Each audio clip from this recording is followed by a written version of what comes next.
कभी आप सबने ये बात सोची है कि हम लोग रोज स्कूल जाते हैं और 12 साल हम लोगों ने स्कूल की तालीम हासिल की है और उसके बाद हम लोगों ने 4 से 5 साल तक यूनिवर्सिटी की डिग्री ली है, यूनिवर्सिटी में मेहनत की है, होमवर्क किया है, क्लास वर्क किया है, सब कुछ किया है, रोजाना तैयार हुए हैं, लेकिन आखिर ये जो स्कूल था इसमें पढ़ने का हमें फायदा ही क्या हुआ है जब हमारे अंदर प्रेशर वही है, तालीम का प्रेशर है, जॉब का प्रेशर है, एंग्जाइटी है। बिल्कुल हम लोगों को उस तरह से, अगर हम लोगों ने 16 साल किसी इदारे को दिए हैं, तो हम लोगों को उसने सिखाया क्या है, हमें उसका बेनिफिट क्या हुआ? स्कूल्स बनाने का, स्कूल्स में पढ़ने का मकसद कभी भी ये नहीं होता कि जो बच्चा होता है वो इंडिपेंडेंट हो जाए, बच्चा अपने पैरों पर खड़ा हो जाए, बच्चा एक ओपन माइंडेड स्टूडेंट बन जाए जो कि एक खुद से सवाल करने लगे। स्कूल हमेशा बच्चों को गुलाम बनाते हैं और इस तरह के स्कूलों में पढ़ने से बेहतर है कि बच्चा स्कूलों में जाए ही ना, क्योंकि जो स्कूल होता है उसका जो एक आने-जाने का जो एक निज़ाम होता है, वो बिल्कुल जानवरों की तरह का निज़ाम होता है। सुबह उठे, जानवर जिस तरह से सुबह उठते हैं, बच्चे भी इसी तरह से सुबह उठते हैं। ठीक हो गया? जिस तरह से जानवर अपने रेवड़ों के अंदर जाते हैं सुबह-सुबह, इसी तरह से बच्चे भी तैयार होकर, जो वर्दियाँ पहनकर एक जैसी ड्रेसिंग करके असेंबलियों में जाके के खड़े हो जाते हैं और सारा दिन होमवर्क करना। बहुत ज़्यादा सारे जानवर वहाँ पे और भी मौजूद होते हैं, लेकिन आखिर 12 साल, 16 साल इधर मेहनत करने का फ़ायदा कुछ भी नहीं होता, अगर आपको स्कूल कोई तालीम ही नहीं दे रहा, वो तो आपको सिर्फ़ और सिर्फ़ नौकर बना रहा है। अब स्कूल को जो चीज़ सिखानी चाहिए थी, वो हकीकत में ये थी कि बच्चों को सिखाएँ कि इन्वेस्टमेंट क्या होती है। बच्चों को ये सिखाएँ कि टैक्स क्या होता है, बच्चों को ये सिखाएँ कि फाइनेंशियली ग्रोथ अपनी किस तरह से करनी है। बच्चों को वो क्या सिखाते हैं, ये याद कर रहो, ये जो मैंने क करवाया है, ये जो सवाल है इसका जो जवाब होना चाहिए वो मेरी बुक से होना चाहिए, वो मैच होना चाहिए। बच्चों को ओबीडिएंट बनाते हैं, अच्छी बात है बच्चों को ओबीडिएंट ओबीडिएंट बनाते हैं, लेकिन ये जो ओबीडिएंट वाला जो का नाम है, ये सिर्फ़ और सिर्फ़ एक गुलामी के तौर पे आता है, ये हकीकत में एक साइकोलॉजिकल ओबीडियंस नहीं है। एजुकेशन सिस्टम का जो मकसद होता है वो सिर्फ़ और सिर्फ़ ये होता है कि वो बच्चों को ओबीडिएंट बनाए, बच्चों को एक ऐसा बच्चा बनाए जो किसी भी किस्म की कोई भी चीज़ के ऊपर वो अपना कोई भी सवाल ना कर सके, और बच्चों को सिर्फ़ और सिर्फ़ ये सिखाया जाए कि उसने अपनी ज़िंदगी में ये करना है और उसने जॉब ही करनी है, और इसके अलावा अगर उसने जॉब ना की या उसके कम मार्क्स आ गए, तो उसका जो सिस्टम होगा, वो उसकी जो ज़िंदगी का जो रोज़गार होगा वो नहीं चल सकेगा। आप ऐसी बहुत ज़्यादा सारी मिसालें हमारी आम ज़िंदगी में भी हमें देखने को मिलती हैं कि वो बच्चे जो बैक बेंचर्स थे, जिनके इतने अच्छे मार्क्स भी नहीं थे, लेकिन उनके अंदर एक क्रिएटिविटी थी, उनके अंदर एक ऐसा हुनर था कि वो जाके आलमी दुनिया में जाके अपना कोई ना कोई काम कर सकें, और ऐसे बच्चे जो हैं ये अपनी ज़िंदगी में आगे बढ़े भी हैं। लेकिन वो बच्चे जिनको अगर आपने एजुकेशन सिस्टम ने सिखाया ही यही है कि उसने सिर्फ़ और सिर्फ़ नंबर लेने हैं, उसने और कुछ भी नहीं करना, उसकी अपनी जो क्रिएटिव थिंकिंग है, जो उसका अपना एक दिमाग है, वो उस बच्चे ने काम ही नहीं करना। वो जो बच्चा होता है, वो पैदाइशी गुलाम बन के रह जाता है। क्या आप सबको इस बात का इल्म है कि जो स्कूल सिस्टम था ये इंडस्ट्रियल एरा में आया था, मतलब इंडस्ट्रियल एरा में जो इंडस्ट्रियल बिजनेसमैन थे उन लोगों को एक ऐसे गुलामों की जरूरत थी जो कि उन लोगों की बहुत ज्यादा ताबेदारी करें, जो वो मालिक कहे उन्हीं की ही बात मानी जाए, और इसी सिस्टम को ऐसे ही गुलाम पैदा करने के लिए एजुकेशन सिस्टम तैयार किया गया था। अब ये जो है इसकी जो रियल लाइफ एग्जांपल है वो आप यहीं से देख सकते हैं कि जब बेल बजती है लाजमी तौर पर टीचर ने चेंज हो जाना होता है, ठीक है। अब ये तो एक ठीक बात है, लेकिन इसके साथ साथ अगर कोई टीचर आपको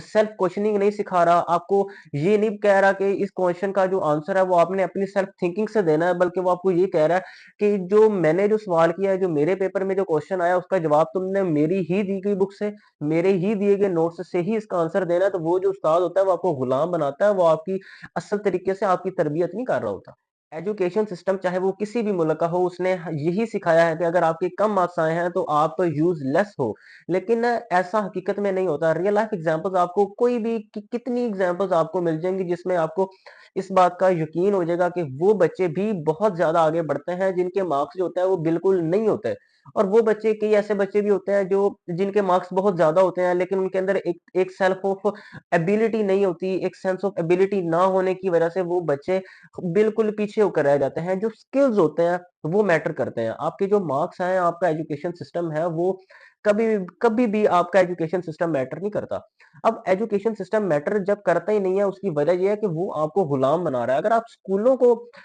फॉलो करते रहो और आप इसी चीज के पीछे लग जाओ कि जी मैंने नंबर लेने हैं, मैंने अपना मेरिट बनाना है, या मैंने ये करना है या मैंने वो करना है, इस तरह से कोई भी शख्स तरक्की नहीं कर पाता। आप हमेशा जिंदगी की ये बात याद रखें।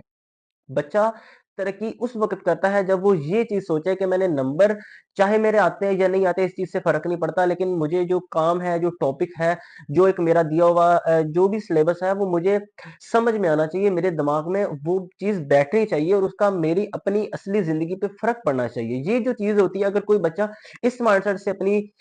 खुद की अपनी तालीम और तरबियत करता है तो वो बच्चा एक काबिल बच्चा बनता है। वो बच्चा काबिल बच्चा नहीं बनता जो कि नंबरों के पीछे दौड़ता रहता है। ऐसे कई देखे हैं जिनके बड़े नंबर होते हैं और वो धक्के खा रहे होते हैं। अब स्कूल ने क्या किया है, स्कूल ने हमें इस बात पे ट्रेन किया है कि हम हर चीज़ से पहले अप्रूवल है, चाहे वो किसी टीचर से है, चाहे वो अपने पेरेंट्स से है, चाहे वो सोसाइटी से है। अब इस चीज़ का ह्यूमन साइकोलॉजी के ऊपर इतना बड़ा बैड इफ़ेक्ट पड़ सकता है, वो ये इफ़ेक्ट पड़ सकता है कि जो बच्चा होता है,